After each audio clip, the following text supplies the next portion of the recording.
नमस्कार दोस्तों, welcome back to my new video. आज इस वीडियो के अंदर आज हमारे साथ नेहा है। इन्होंने नायगरा कॉलेज से एचआर का प्रोग्राम करा है और आज इनके बारे में जानते हैं कि इनकी जर्नी कैसी थी और एचआर जर्नलिस्ट की जॉब कैसे इन्होंने पाई है, तो इसके बारे में जानते हैं। Hi Neha, how are you?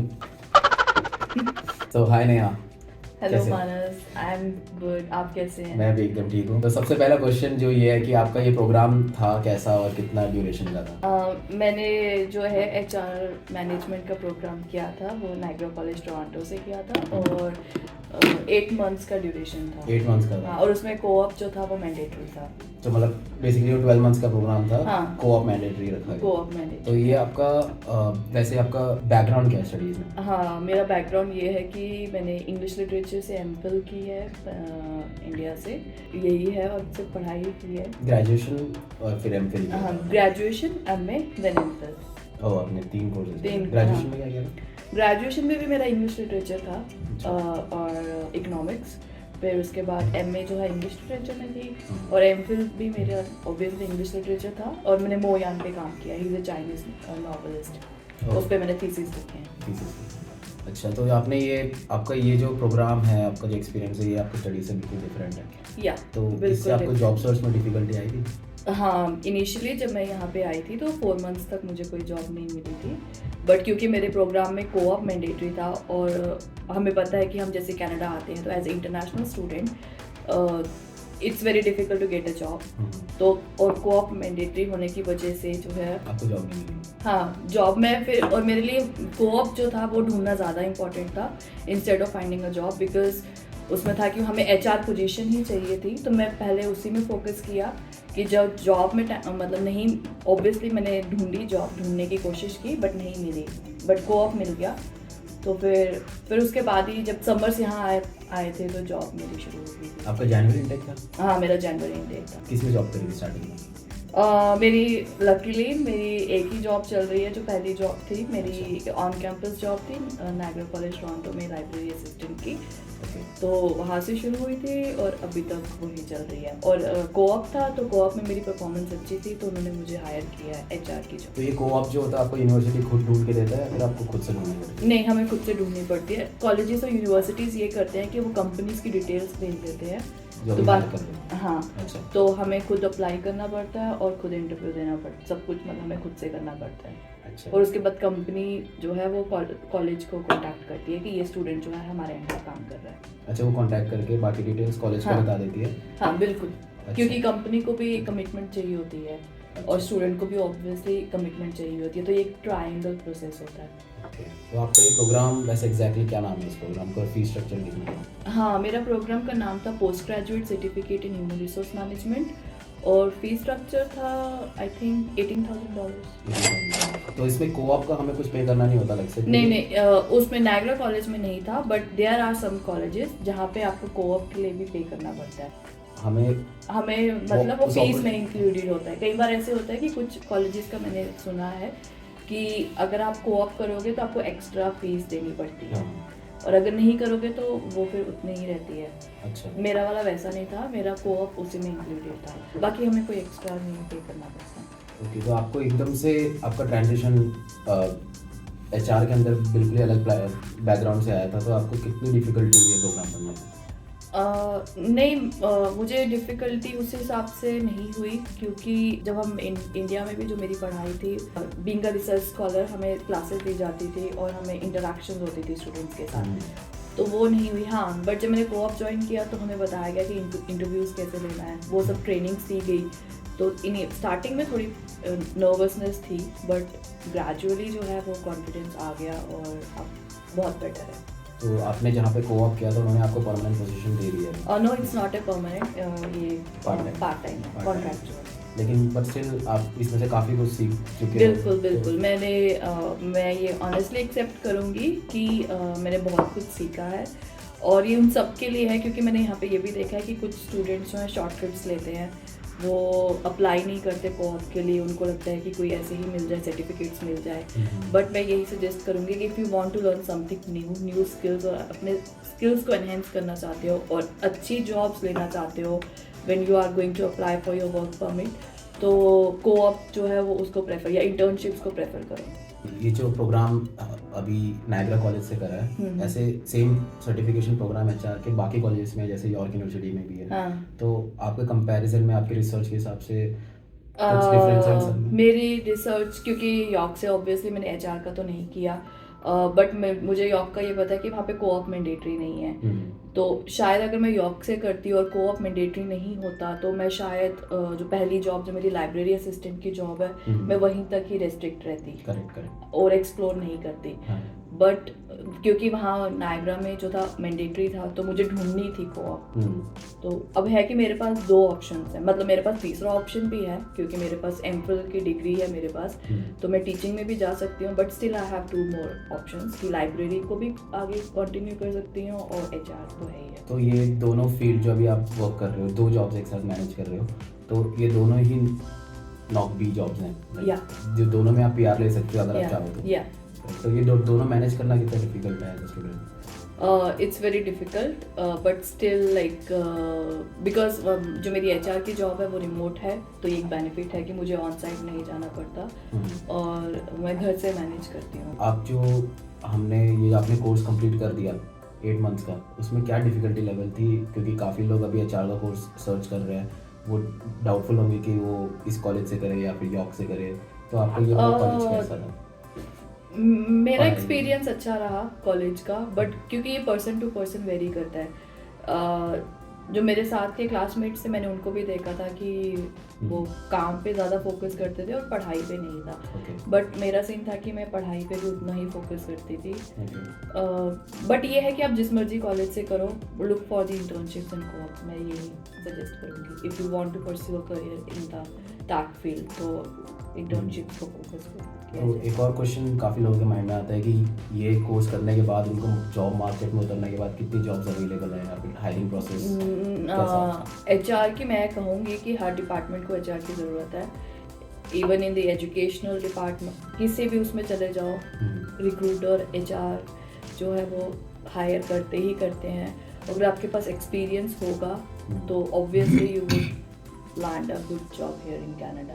अभी जॉब मार्केट में जॉब्स अवेलेबल हैं एज ए फ्रेशर, अगर किसी के पास कोई? हाँ, मैंने देखा है बहुत कंपनीज जो हैं वो इंटर्नशिप्स करवाती है, एचआर इंटर्न, मतलब आप ज्वाइन करो और उसके बाद वो हायर, अगर आपकी परफॉर्मेंस या अच्छा रहता है तो वो आपको हायर कर लेते हैं। इवन कि मेरे कज़न है, उन्होंने ज्वाइन किया था किसी हॉस्पिटल में एचआर इंटर्न किया था, ज्वाइन किया था कोऑप।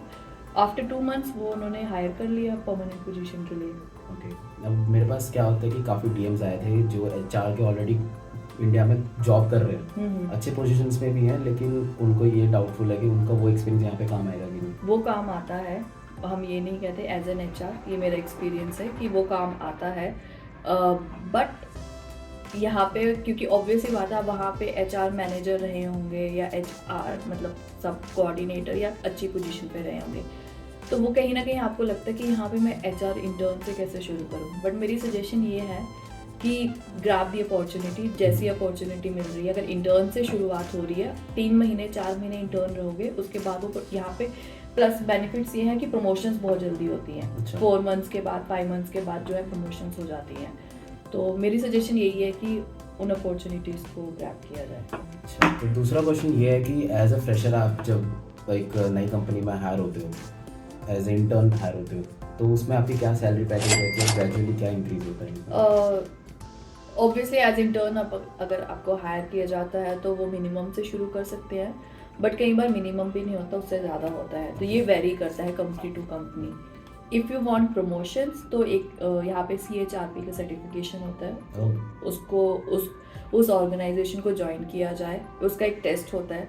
अगर आप वो क्लियर कर लेते हो तो आप सर्टिफाइड एचआर हो जाते हो, और उसके बाद जो आपके पैकेजेस जो है वो ऑलमोस्ट $75,000 से शुरू, स्टार्टिंग जो है वो $75,000। तो ये CHRP का जो सर्टिफिकेशन, CHRP का जो सर्टिफिकेशन है, वो लोग इंडिया से करके आ सकते हैं? नहीं, वो कनाडा में ही होता है। आपको कनाडा की पढ़ाई करनी होती है और उसमें शायद 2-3 साल का आपका एचआर का एक्सपीरियंस होता है, और उसके बाद आप एग्जाम दे सकते हो। अच्छा, 2-3 साल का एक्सपीरियंस होना चाहिए। वो एक्सपीरियंस कैनेडियन एक्सपीरियंस होना चाहिए? नहीं, वो कहीं का भी हो, आपके होम कंट्री का भी हो सकता है। तो बेसिकली अगर कैनेडियन एक्सपीरियंस अगर उनके पास है तो यहाँ पे हाँ बेटर है, क्योंकि आपका अगर वहाँ का जैसे पहले ही आपने एक क्वेश्चन पूछा था कि जिनके वो एक्सपीरियंस है वो काउंट होते हैं हम्म। वो होते हैं काउंट। आप CHRP एग्जाम्स के लिए वो हो जाते हो, एलिजिबल हो जाते हो। बट उसमें भी मेरी ये सजेशन है क्योंकि ये एग्ज़ाम बहुत एक्सपेंसिव है। I think we have to pay $500 और $600। ओके। तो मेरी तो यही सजेशन है कि प्रिपेयर करके दो। ओके। और अगर आप प्रोग्राम कर रहे हो तो पहले यही सजेशन है कि क्योंकि पढ़ाई ज़रूरी है यहाँ पे उस एग्ज़ाम देने के लिए आपके पास HR की वो होनी चाहिए स्टडी कैनेडियन इंस्टीट्यूट में तो वो किया जाए। और फिर उसके बाद प्रिपरेशन करके मतलब मैं भी इंटरेस्टेड हूँ, पर्सनली स्पीकिंग मैं भी हूँ एग्ज़ाम देने के लिए, बट मेरी अभी कोई तैयारी नहीं है तो मैंने भी सोचा है कि प्रिपेयर करके फिर दूँ।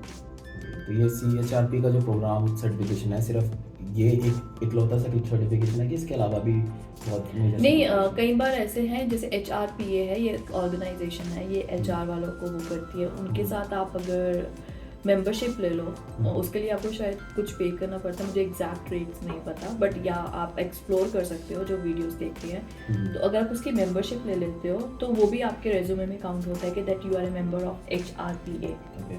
Even if you haven't clear the exam of CHRP, it doesn't matter, सिर्फ आप मेंबर हो तो भी आप अगर कहीं कंपनी या कहीं पे भी इंटरव्यू दोगे तो वो इस चीज़ को कंसीडर करेंगे कि वो अगर मेंबर है तो वो CHRP बनने के उस पर भी होगा। तो दूसरा क्वेश्चन ये है कि अभी तक का आपका वर्क जो चल रहा है वो आपका एक्सपीरियंस कैसा है? लाइक अभी मेरा आपको मजा आ रहा है? फ्रैंकली स्पीकिंग बहुत अच्छा एक्सपीरियंस रहा। इंडिया में मैंने जो है वो ऑब्वियसली MPhil करके यहाँ पोस्ट ग्रेजुएट सर्टिफिकेट करना, but in terms of learning new things जो है वो मैंने यहाँ ज़्यादा सीखा है इंडिया से। बट हाँ, how to handle the pressure वो जो ट्रेनिंग थी वो इंडिया से ही हुई है। अच्छा। बट आपने इंडिया में वर्क करा नहीं ना? हाँ मैंने किया है, बट यूनिवर्सिटीज़ में ऐसे थोड़ा बहुत पढ़ाने का और ये ओह। सब, तो ज़्यादा कुछ नहीं किया। बट तो मेरा ओवरऑल एक्सपीरियंस जो है वो अच्छा रहा है यहाँ पे। तो ऐसी कोई रिकमेंडेशन आप जो अपकमिंग स्टूडेंट्स है जो HR के फील्ड में उतरना चाहते हैं उनके लिए कोई रिकमेंडेशन है जो इंडिया से ही प्रिपेयर होके आए या फिर ऐसा कुछ पढ़ाई सर्टिफिकेशन? पहले यही है कि पढ़ाई पे फोकस करें क्योंकि यहाँ पे सब काम में वो हो जाते हैं, होड़ लगने लगती है, जो कि वो भी ज़रूरी है। मुझे पता है एज एन इंटरनेशनल स्टूडेंट हम लोन्स वगैरह लेके आते हैं तो बट पढ़ाई बहुत ज़रूरी है। इंटर्नशिप्स जितनी हो सकता है, अगर आपके प्रोग्राम में भी कोऑप नहीं है तो इंटर्नशिप्स वो किया जाए ड्यूरिंग स्टूडेंट। और हाँ ये चीज़ कि अगर आपको अनपेड इंटर्नशिप भी मिल रही है तो कोई बात नहीं, ले लो। हाँ बट हाँ अगर अनपेड में आपको ऑन साइट जाना पड़ रहा है तो वो थोड़ी प्रॉब्लम है, बट अगर रिमोट और अनपेड भी मिल रही है तो ले लो। जितना आप एज स्टूडेंट लाइफ में आपके पास जितने सर्टिफिकेट्स होंगे, जितना ये चीज़ें होंगी, वो आपके वर्क परमिट जब आप अप्लाई करोगे तो वो सब हेल्प करेंगे आपको। तो इस HR जर्नलिस्ट का जो आप अभी काम कर रहे हो इसमें सैलरी रेंज क्या रहती है? यहाँ पे हाँ HR जर्नलिस्ट की salary range I believe 75,000 to 80,000 और इससे ऊपर भी जा सकते हैं। ये पार्ट ऑफ मैनेजमेंट होता है वो सब हैंडल करते हैं, इवन कि क्या क्या हो रहा है, टीम्स को सुपरवाइज करना, वो सब जो काम है वो HR जर्नलिस्ट। तो अभी आपका जॉब रोल्स क्या है वैसे इनफैक्ट? मेरा जॉब रोल ये है कि मैं सुपरवाइज करती हूँ टीम को, HR टीम को, जो अदर टीम्स हैं उनके साथ कम्युनिकेशन जो है, और HR टीम को ट्रेनिंग्स देना, उनको ट्रेनिंग्स देना मेरा काम है, और रिक्रूटमेंट प्रोसेस का पूरा सुपरविजन करना कि वो कैसा चल रहा है, हम रिक्रूटमेंट को पूरा कर पा रहे हैं कि नहीं। अगर नहीं कर पा रहे हैं तो मुझे अगर करना पड़ जाए तो मैं वो कर। दूसरा एक क्वेश्चन ये आता है कि जैसे आपने एक 8 महीने का प्रोग्राम कर लिया, उसके बाद आपने 4 महीने का जो कोऑप किया, तो उसके बीच में आपको जो 4 महीने का आप गैप ले रहे हो स्टडीज़ के बाद कोऑप के लिए, उसके लिए आपको एक वर्क परमिट की जरूरत पड़ती है जो होता है कोऑप वर्क परमिट। वो आपने कैसे किया था? हाँ वो ये बहुत इंपॉर्टेंट क्वेश्चन है क्योंकि ये मैंने अपनी क्लासमेट्स में भी देखा था कि उनके पास वर्क परमिट, कोऑप परमिट नहीं था। तो जब आप अप्लाई करते हो किसी कॉलेज में तो वहाँ पे अगर मैंडेटरी कोऑप का ऑप्शन होता है तो आपको पता है कि आपको करनी ही करनी है कोऑप। तो फिर जिससे भी आप या खुद अप्लाई करते हो या एजेंट को, तो उनको बताना है कि कोऑप है और उसके लिए वर्क परमिट चाहिए। तो मेरे जो एजेंट था मेरे वाले ने तो कर दिया था अप्लाई और मुझे एयरपोर्ट पे ही मिल गया था। बट ऐसे कई स्टूडेंट्स थे मेरी क्लास में जिनके पास नहीं था, तो उनको फिर ये करना पड़ा था। उन्होंने अप्लाई कर दिया था बट क्योंकि यहाँ पे कोविड की वजह से और थोड़ा प्रॉब्लम थी, IRCC का डिले चल रहा था काम, तो उनको टाइम पे वर्क परमिट नहीं मिला था। पर ऐसे हाँ एयरपोर्ट पे मिल गया था मुझे। बट मेरे क्लासमेट्स ऐसे थे जिनको नहीं पता था और उन्होंने अप्लाई नहीं किया था, तो वो यहाँ आके उन्होंने अप्लाई किया कनाडा में। बट ये था कि उस टाइम डिले चल रहे थे IRCC का, तो उनको नहीं टाइम पे मिला जब उनका कोऑप शुरू होना था। तो फिर ये बहुत इंपॉर्टेंट चीज़ है कि उनको ये करना पड़ा था कि अपने पार्ट टाइम के जो क्योंकि हमारे पास एक लिमिटेड वो होता है, आवर्स होते हैं कि इतने आवर्स आपने काम करने हैं। अभी जो 20 आवर्स चल रहा है। हाँ 20 आवर्स। तो फिर उनको वो 20 आवर्स जो थे वो कोऑप के लिए करने थे और अपने पार्ट टाइम जॉब छोड़नी पड़नी थी। तो मैं ये पूछ रहा हूँ कि जैसे 8 महीने का प्रोग्राम में अब जब तक जो आप पार्ट टाइम जॉब कर रहे थे वो आपको छोड़ के कोऑप सिर्फ उस ड्यूरेशन में 4 महीने का कोऑप वर्क परमिट में सिर्फ कोऑप का ही जॉब नहीं कर सकते नहीं, ऐसे नहीं है। मैं क्लियर कर दूं कि जैसे हमें 20 आवर्स जो है वो IRCC ने अलॉट किए हुए हैं कि आपने करने हैं काम एज ए स्टूडेंट। तो आप वो कर रहे हो, आपके पास अगर कोऑप वर्क परमिट नहीं है तो आपको वो जॉब छोड़नी पड़ सकती है और फिर वो आवर्स जो हैं वो कोऑप में देने पड़ सकते हैं। बट अगर आपके पास कोऑप वर्क परमिट है तो आप पार्ट टाइम भी करोगे और कोऑप भी साथ कर सकते हो। अच्छा, तो बेसिकली उसमें कोई लिमिटेशन नहीं है कि आप कितने घंटे काम कर रहे हो कोऑप के टाइम? 40 आवर्स जो है वो अलाउड होते हैं। ओके, तो दूसरा क्वेश्चन ये है कि जो इंटरनेशनल स्टूडेंट बट स्टिल मैं ये कहूँगी IRCC की वेबसाइट पे जाके देख लें एक बार। हाँ बिल्कुल, आप नीचे लिंक दे दूंगा IRCC की वेबसाइट पे, आप वहाँ पे जाके देख लेना। जो भी इन्फॉर्मेशन अभी वीडियो में बताई गई है आप खुद भी एक बार उसको नेट पे सर्च करके अपनी रिसर्च के बाद ही उसको अप्लाई करना। अभी जो इंटरनेशनल स्टूडेंट आ रहे हैं वो कोर्स कंप्लीशन के बाद क्या एक जॉब फाइंड कर सकते हैं यहाँ पे? मैं ये कहूँगी कि स्ट्रगल बहुत है। ये मत सोच के मैं भी यही सोच के आई थी कि जाते ही जॉब मिल जाएगी यहाँ पे, बट ऐसा नहीं था। बहुत स्ट्रगल करनी पड़ती है और मिनिमम वेज जॉब्स के लिए ही बहुत स्ट्रगल करनी पड़ती है। बट एक बार अगर आप किसी भी ऑर्गेनाइजेशन में चले गए तो फिर आपके कॉन्टैक्ट्स बनते हैं, तो वही कॉन्टैक्ट्स आपको हेल्प करेंगे रेफरेंसेस के लिए, तो थोड़ा फिर वो कम हो जाता है। और अगर आप अच्छे से काम करेंगे तो आपके मैनेजर्स आपको प्रमोट करते हैं। तो आपका जो अभी जॉब कर रहे थे आपको ये रेफरेंसेस के थ्रू मिली थी कोऑप? नहीं, विदाउट कोऑप ये जॉब फाइंड करना बहुत मुश्किल था बेसिकली, राइट? या ये मेरा फर्स्ट इंटरव्यू था। मैं नर्वस थी, obviously first Canadian interview, but luck नहीं, मेरी मेहनत थी और मेरा फर्स्ट उसमें ही सिलेक्शन हो गई। और मुझे लगा कि अब मिल गया है, अब इसी पे फोकस करो और आगे पीछे कहीं ना जाओ, और अच्छे से किया काम, तो बस। तो ऐसा कोई आप मेथड सजेस्ट कर सकते हो आने वाले स्टूडेंट्स को कि वो जॉब सर्च कर पाएंगे इस मेथड से? कोई रूट या गाइडेंस? रेज्यूमे, जो आप रेज्यूमे बनाते हो अपने जॉब डिस्क्रिप्शन को, अगर सपोज आपने इंडिया में काम किया एज टीचर, और क्योंकि आपके वहाँ इंटरेक्शंस होती हैं स्टूडेंट्स के साथ होती है, कम्युनिकेशन होता है, और यहाँ पे अगर पोजीशन है लेट्स अज्यूम इवन कि अगर आप किसी रेस्टोरेंट में भी देते हो तो अपनी जॉब डिस्क्रिप्शन जो है, आपके रेज्यूमे की जो डिस्क्रिप्शन है वो उसके जॉब के अकॉर्डिंग सेट होनी चाहिए। कि अगर आपने कस्टमर सर्विस काम किया है तो वो चीज़ें डालो।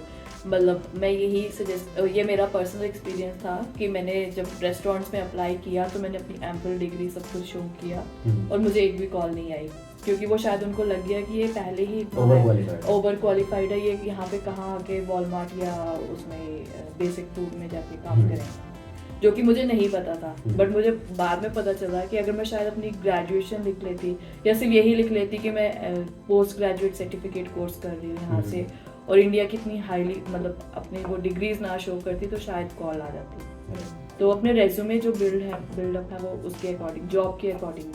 तो thank you so much for watching this video guys. आज ये वीडियो यहीं तक था और होपफुली आपको सारे आंसर्स मिल गए होंगे HR के प्रोग्राम से रिलेटेड। अगर आपको और भी कोई डाउट्स है जो आपके माइंड में आते हैं तो नीचे कमेंट कर देना, नेहा वहाँ पे रिस्पॉन्ड कर देगी, है ना।